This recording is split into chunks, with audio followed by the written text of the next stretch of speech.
श्री जी जानेंगे। मर गया, सामने वाला मर गया। जब इतना कह दिया श्री जी जानेंगे तो सामने वाला आंख उठा के भी नहीं कि कोई हमारा सहयोग करे, कोई बोले, शांत भरोसो दृढ़ इन चरणन के, कुछ नहीं कुछ नहीं। वो इतने मात्र से भयभीत हो गया, इतना परिकर जाता आता, कभी भी ऐसा कहीं भी, वो कई तरह की मानसिकताएं भी दैवी शक्तियां उसके हृदय में दे देती हैं।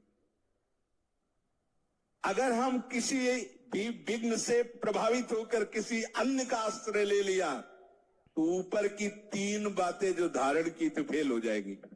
ये चौथी बात, बड़े से बड़े विघ्न में अपने इष्ट देव के सिवाय किसी और का भरोसा नहीं आना चाहिए। यहां हम लोग घबरा जाते हैं। अच्छा, ऐसी घटना हो गई, भाई देखो किसी अधिकारी का फोन नंबर तो होना ही चाहिए, मर गए। जीवन भर जिस अधिकार के लिए आपने वैराग्य लिया उस अधिकारी को नहीं जान पाए तुम, अभी कोई और अधिकारी चाहिए। अरे वो कान पकड़ के किसी को खड़ा कर देगा जब जहां जैसी आवश्यकता होगी, क्योंकि सब रूप उसी के। आप केवल देखो, इस बात पे अटल रहना बहुत आवश्यक है। किसी भी भक्त के जीवन में देख लो, जितनी कठिनाइयां आई हैं उसने कभी अन्य का भरोसा नहीं किया, अन्य सहयोग नहीं लिया। भाई किसी और के पास जाके हम हाथ जोड़ के कहें हमें सताया जा रहा है, आप हमारा सहयोग किए, वो भक्त नहीं, वो संसारी है। भक्त किसी की तरफ आंख उठा के इस बात के लिए नहीं देख सकता कि मेरे जीवन में विपत्ति आई, संकट आई, गरीबी आई, आदि आदि आदि, अमुक कोई सहयोग कर दे, नहीं। तब आराध्य देव विवश होकर के इस निष्ठा से उसके हृदय को ही अपना घर बना लेते। अब ज्यादा दूरी रहने की जरूरत नहीं है, क्योंकि पूर्ण समर्पित है ये। जो साधक इन 4 बातों को हृदय में नहीं धारण करता है तो वो मत मतांतरों में, नाना प्रकार के प्रपंचों में फंस जाता है। परमार्थ में चलने वाले उपासक को ये 4 बातें समझनी चाहिए। अपने आराध्य देव के सिवा किसी से सहयोग नहीं लेना। हमारी जितनी चेष्टा आराध्य देव के अनुराग के लिए है, हमारे आराध्य देव श्यामा श्याम हैं और मैं उनका हूं, उनके सिवा मेरा कोई नहीं है। तो क्या जीवन यापन के लिए कुछ नहीं करना? बोले नहीं, आप भगवत आश्रित हो। अब हमारी बड़ी से भी बड़ी क्रिया, तीसरा सूत्र, अपने आराध्य देव के अनुराग के लिए है। हमारे भरण पोषण का हमारा भार प्रभु के चरणों में है। पोषण भरण न चिंत कराएं, सेवक जी महाराज करें, श्री हरिवंश विभव बिलसाएं, श्री वृंदावन की माधुरी। मेरा क्या होगा? मेरे श्यामा श्याम जाने। मेरा कैसे भरण पोषण होगा? मेरे श्यामा श्याम जाने। मेरा कौन है? केवल श्यामा श्याम। मैं किसका हूं? केवल श्यामा श्याम का। जिनका केवल भोग और ऐश्वर्य में चित्त रमण करता है, ये मिल जाए, ये मिल जाए, ऐसा मिल जाए, वो भोग लूं, वो भोग लूं, उनको इतना ही पता है कि केवल भोग में ही सुख है। भोग त्याग मतलब आग में चलना, ऐसा बैठ गया है बुद्धि में। भोग कैसे जी सकता हूं इसके बिना? कैसी कमजोरी बुद्धि ने धारण कर लिया।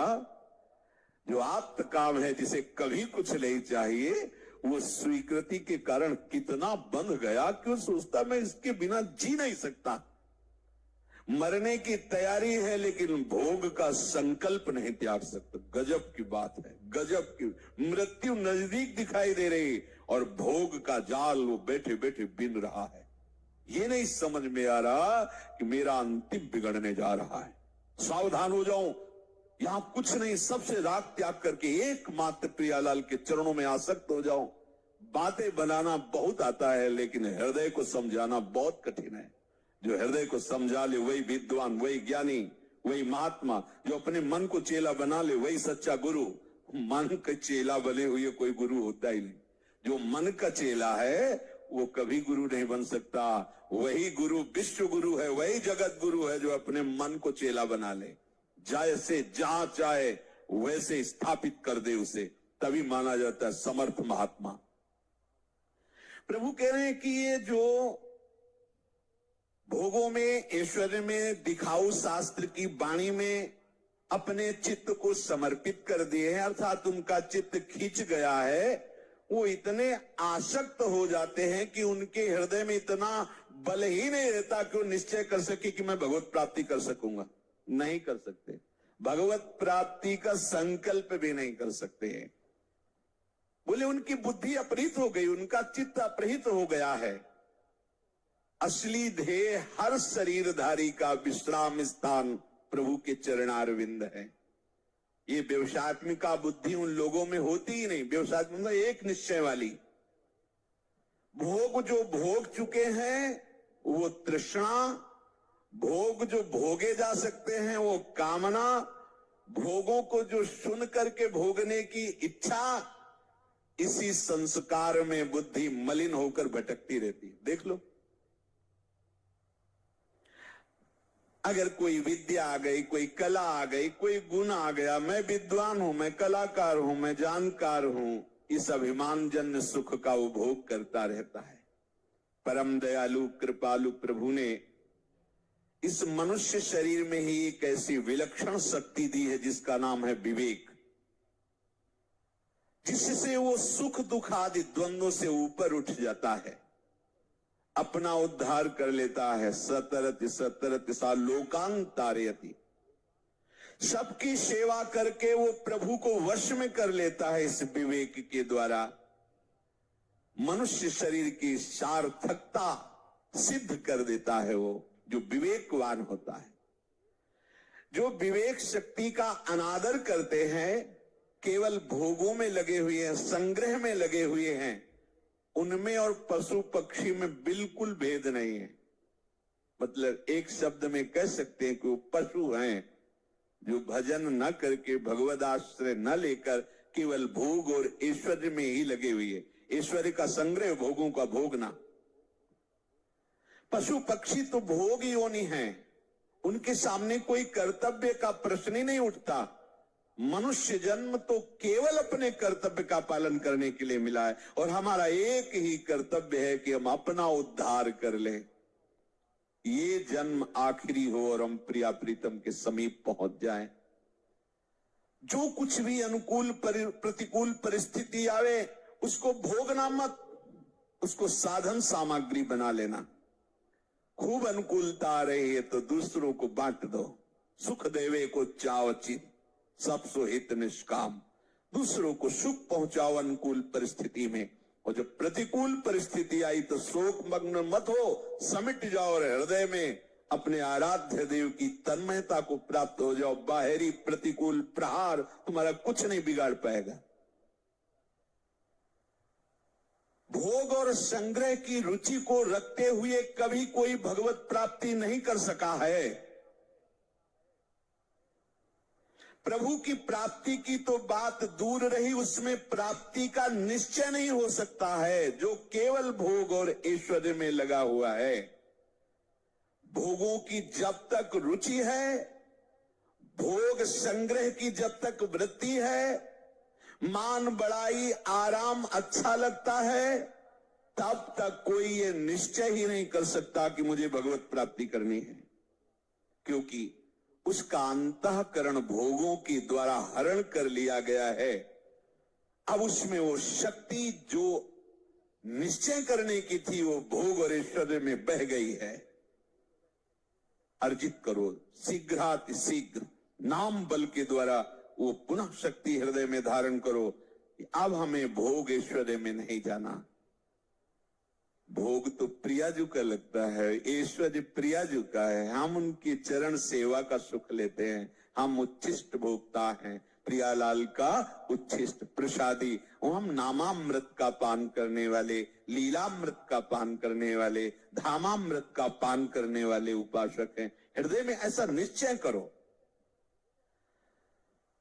भक्त उपासक उसी को कहते हैं जिसमें भजन की भूख प्रतिपल बढ़ती जाए।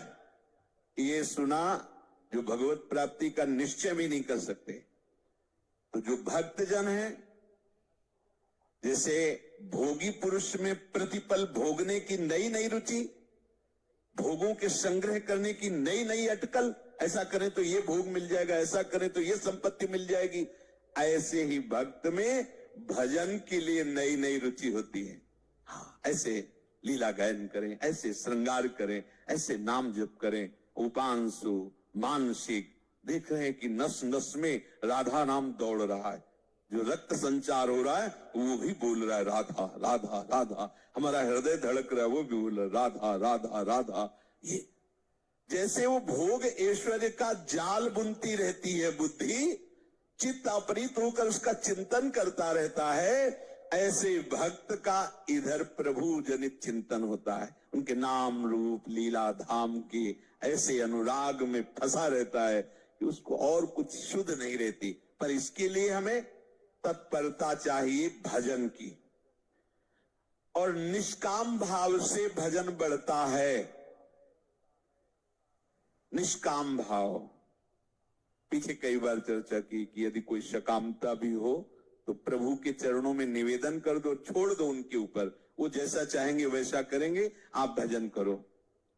अगर आप सकाम की हठ लिए रहेंगे वो पूर्ण नहीं होगा, जबकि वो महामंगल विधान है पूर्ण ना होना, पर आपके हृदय में उत्साहहीनता आ जाएगी, भजन में अविश्वास होने लगेगा कि मेरी ये कामना थी प्रभु ने पूर्ण नहीं की, यद्यपि पूर्ण हो जाती तो अमंगल हो जाता, इसीलिए मंगल भवन सर्वज्ञ प्रभु ने पूर्ण नहीं होने दिया। इसीलिए यदि कामना करो भी तो प्रभु के चरणों में समर्पित कर दो और जो विधान करे उसमें राजी हो जाओ। यद्यपि कामना करने की जरूरत ही नहीं है, हमारे प्रभु वात्सल्य समुद्र, उनको पता है किस समय क्या देना है। योगक्षेमम भाम्यहम, प्राप्ति की रक्षा करना और अप्राप्ति की प्राप्ति कराना, ये प्रभु का विषय। हम तो केवल खूब भजन करें डट के, श्वास श्वास में प्रभु का ऐसे नाम बसा लें कि किसी भी घटना परिस्थिति में हम हो लेकिन नाम न छूटे। पकड़ो बात, किसी भी घटना परिस्थिति, क्या हो गया, कैसी बात हो गई, लड़ाई झगड़ा राग द्वेष, कोई ऐसी भी परिस्थिति, नाम न छूटे। चाहे सत्संग में बैठा हो, चाहे मंदिर में खड़ा हो, जिसका भोग ऐश्वर्य प्रधान चित्त होता है वो उसी का चिंतन करता रहता है। ऐसे तुम भगवत प्रधान चित्त वाले बनो, चाहे जैसी परिस्थिति हो, अपने प्यारे का नाम न छूटने पाए। कल किसी ने प्रश्न किया था कि गुरु का चिंतन और भी भागवतिक चिंतन और नाम नहीं चल रहा तो क्या ये भजन नहीं है क्या? हम प्रारंभिक अवस्था में इस बात को ज्यादा महत्व नहीं देते। आप शायद ये बात न समझे, पर ये जीवन उसी मार्ग में चला है बहुत काल तक, इसलिए अनुभव की बात कहते हैं। ये थोड़ी देर तो चिंतन में माना कि गुरु का चिंतन या कोई शास्त्रीय सिद्धांत का चिंतन या कोई सेवा का चिंतन, थोड़ी देर, इसके बाद ये तुरंत विषयों में ले जाता है। आप जब ये चला जाएगा, सावधान है, तब आप जान पाएंगे। अगर आप ये विषयों में गया और आप उसमें थोड़ा भी सुखी हुए तो संस्कार बन गया, छाप लग गई। थोड़ा भी आप दुखी होकर प्रतिकूल चिंतन किए तो द्वेषात्मक संस्कार लग गया।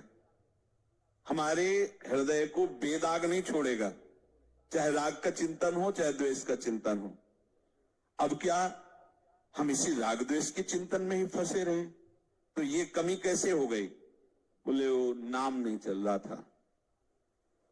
तो बोले नाम चलते हुए तो भी राग द्वेषात्मक चिंतन होता है, तो नाम की यही महिमा, वो संस्कार नहीं बनने देगा। सूक्ष्म बात समझिए। और चिंतन तो प्रवाह में चल रहा है, उसमें सुखी दुखी हो रहे हो, वो संस्कार बन रहे हैं। लेकिन नाम चल रहा, फिर ये अनुकूलता प्रतिकूलता राग द्वेष की फांसी आपको फांस नहीं सकती, आपके अंदर संस्कार नहीं पैदा कर सकती। जितना ये रचता जाएगा उतना वो डिलीट करता जाएगा और आपको उससे ऊपर उठाता जाएगा। कोई भी दोष दुख ऐसी स्थिति कि आपको स्पर्श ना कर सके। इसलिए सबसे प्रार्थना है, जब तक मुरारी पादार्पित चित्तवृत्ति ना हो जाए तब तक आप सावधान रहें। चाहे किसी का भी चिंतन हो रहा हो, लेकिन नाम न छूटने पावे। चित्त का काम है चिंतन करना और जबान का काम है नाम जपना। यहां हिलाते रहो जिभ्या धीरे धीरे, राधा राधा राधा राधा। ओठ भले बंद रहे और धीरे धीरे। प्रारंभिक में सिद्ध बनने की कोशिश मत करो कि मेरे मन में चलता है। ये तुमसे ज्यादा सिद्ध है मन। ऐसी जगह खड़ा कर देगा कि आपको संकल्प करके भोगों में फिर गिरना पड़ेगा। ये सब हृदय की बात कहते हैं। इसमें किसी की दलील नहीं काम करेगी, क्योंकि तुम्हारी 10-5 वर्ष की दलील होगी। यहां पूरे जीवन की चाल देख रहे हैं इसकी। बहुत बहुत बहुत बड़ी लड़ाई है। हर समय सावधान। अगर हमें कोई बराबर बल दे सकता है तो केवल नाम दे सकता है। इसलिए नाम जब छूटे ऐसी कोई गुंजाइश मत रखो, चाहे सेवा हो चाहे वो कोई भी आराधन बात हो। मधुर मधुर नाम चलता रहे। बिल्कुल पक्की मानना, इसमें तर्क की जरूरत नहीं, खूब अनुभव की बात है। ये सब कुछ चिंतन करते हुए जीवित रहेगा मन, लेकिन नाम चला तो ये जीवित नहीं रहेगा, मारा जाएगा ये। इसीलिए देख लो आप सब, अधिक से अधिक ये कतराता है नाम से।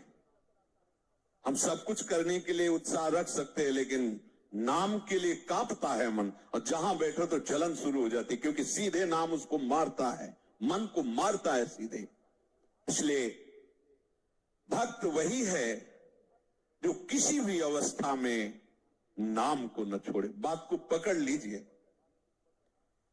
उसे और किसी सद्गुण उपार्जन करने के लिए अलग से उद्योग करने की बिल्कुल आवश्यकता नहीं है।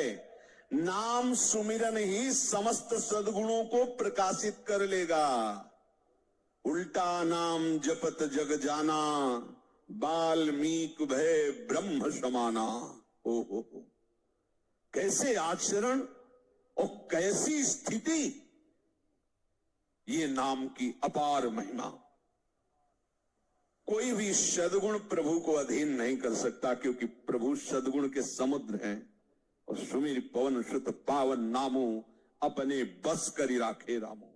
अजात शत्रवा, कोई भी एक हमारे द्वेष का पात्र न हो। अद्वेष्टा सर्वभूतानाम, समस्त भूतों में द्वेष रहित, दोष बुद्धि रहित हमारे हृदय की स्थिति होनी चाहिए, क्योंकि संतों की ऐसी होती है। शांताहा, किसी भी परिस्थिति में कोई तुम्हें अशांत न कर पावे। ना अंदर की वृत्ति, ना बाहर का व्यक्ति।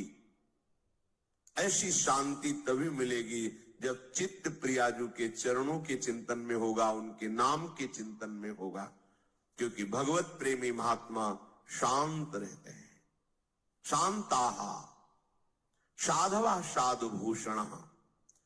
ऐसे जो सरल स्वभाव के संत जन होते हैं, वो मुझ में सुदृढ़ प्रेम वाले होते हैं। मयि अनन्येन भावेन भक्तिम कुर्वन्ति ये दृढ़ाम, मत कृते त्यक्त कर्माणस त्यक्त स्वजन बांधवाहा। वो मेरे में अनन्य भक्ति करते हैं। कौन? जो तितिक्षवः कारुणिकाः सुहृदा सर्वदेहिनाम, अजात शत्रवः शांताः साधवः साधुभूषणाः। आप राग द्वेष में विचरेंगे, निंदा स्तुति करेंगे, मान अपमान में सुखी दुखी होंगे, तो अनन्य भक्ति कब धारण करेंगे? अपने को केवल लक्ष्य पर दृष्टि रखनी है। वही सच्चा निशानेबाज है जो केवल लक्ष्य पर दृष्टि रखता है। द्रोणाचार्य जी ने कौरवों पांडवों को धनुर्विद्या की शिक्षा दी। परीक्षा के लिए एक वृक्ष में चिड़िया टांगी और कहा इसकी आंख पर निशाना लगाना है। जो धनुष उठाता और तीर संधान करता, पूछते क्या दिखाई दे रहा है? बोले वृक्ष, डाल, चिड़िया। बोले रख दो धनुष। सब युधिष्ठिर जी से भी पूछा तो उन्होंने कहा चिड़िया दिखाई दे रही है, फिर आंख दिखाई, रख दो। अर्जुन से कहा क्या दिखाई दे रहा है? बोले गुरुदेव केवल आंख। बोले वेद दे। बस लक्ष्य दिखाई देना चाहिए, तो कुछ भी आपको, कोई भी आपको, कहीं भी आपको परास्त नहीं कर सकता। लक्ष्य श्यामा श्याम, श्यामा श्याम का स्मरण, कोई परास्त नहीं कर सकता। लक्ष्य रहित होकर घूमोगे तो सब तुम्हें व्यथित कर देंगे। काम, क्रोध, लोभ, मोह, मद, मत्सर, ये सब हृदय में ही ये प्रहार करते हैं। बाहर का प्रहार तो कोई भी सह सकता है, लेकिन हृदय के प्रहार को बड़े बड़े वीर नहीं सह पाते। साधक हृदय के प्रहार को सहता है, इसलिए उससे बड़ा कोई वीर नहीं होता। सबसे बड़ा सुभट साधु होता है जो काम, क्रोध आदि के वार को हंसते हुए सह कर भगवान की तरफ बढ़ता है। जो विश्व में विश्व विजेता धनुर्विद्या के प्रकांड ज्ञानी, युद्ध क्षेत्र में सदैव विजय प्राप्त करने वाले रहे, वो भी घुटने टेक दिए काम क्रोध के आगे।